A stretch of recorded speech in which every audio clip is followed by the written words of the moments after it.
Hello, and welcome to this Civil Service Behaviour Series video.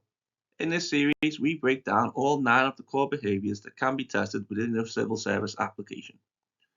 This video right here is all about the behaviour making effective decisions, and more specifically, the 250-word statement that you need to write when you apply for roles.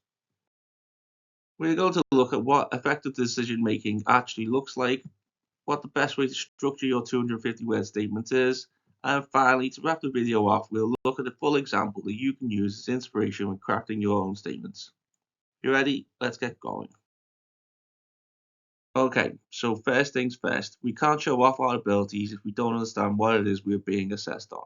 The civil service defines making effective decisions as using evidence and knowledge to support accurate expert decisions and advice. Carefully consider alternative options, implications, and risks of decisions. Fundamentally, making effective decisions is looking at your ability to take all of the available data, weigh up the options, and come up with the best outcome possible. Then once you have made your decision, are you able to then go to your bosses and sell your decision? And can you write all that down in a little box using 250 words so someone could come along and assess you?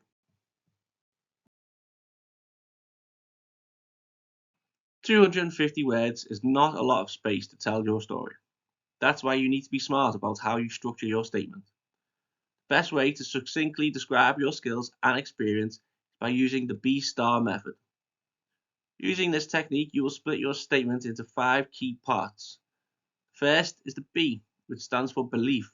You want to begin your response by sharing your thoughts and feelings regarding the subject matter. This helps set the stage for your story and demonstrate your personal connection to the topic. This doesn't make much sense to you, don't worry, the example statement will be using this structure later in the video. Next up, we have S for situation.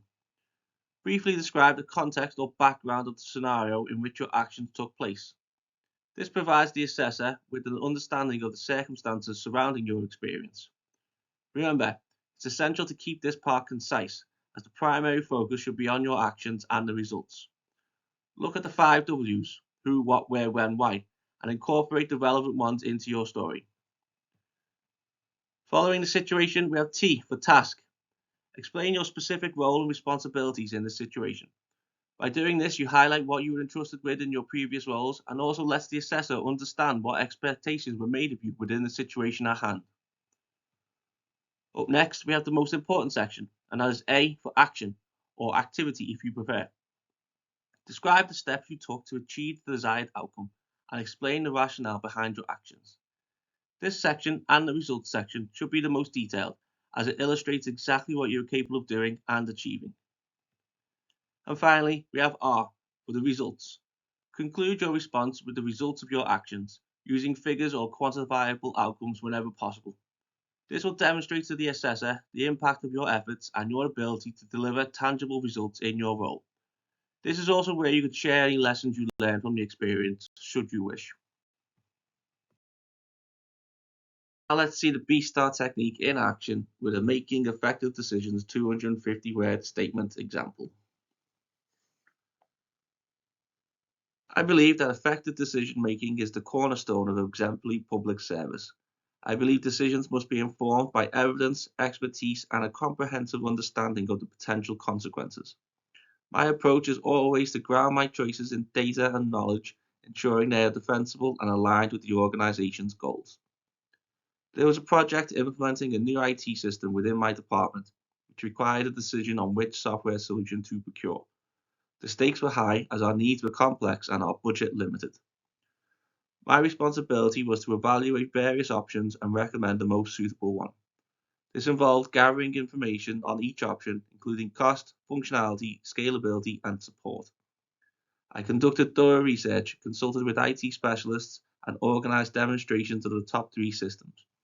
I created a comparison matrix that included all critical factors and presented it to the stakeholders.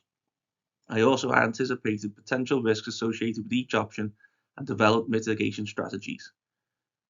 After careful consideration, I recommended a system that offered the best balance between functionality and cost efficiency.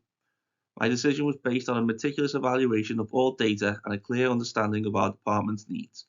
The implementation was successful and the system has significantly improved our operational efficiency. The process taught me the importance of not only making a well-informed decision, but also having the courage to advocate for it competently. This experience has sharpened my decision-making skills, and I am now more adept at presenting my decisions to superiors and securing their buy-in. There we have it, a statement that ticks all the required boxes. You know what the best thing about that statement is? It is 250 words exactly, not a word to spare. I hope this video has been helpful for you, and I hope your civil service application is a success. Definitely check out the show notes for additional civil service guidance, and until next time, take care.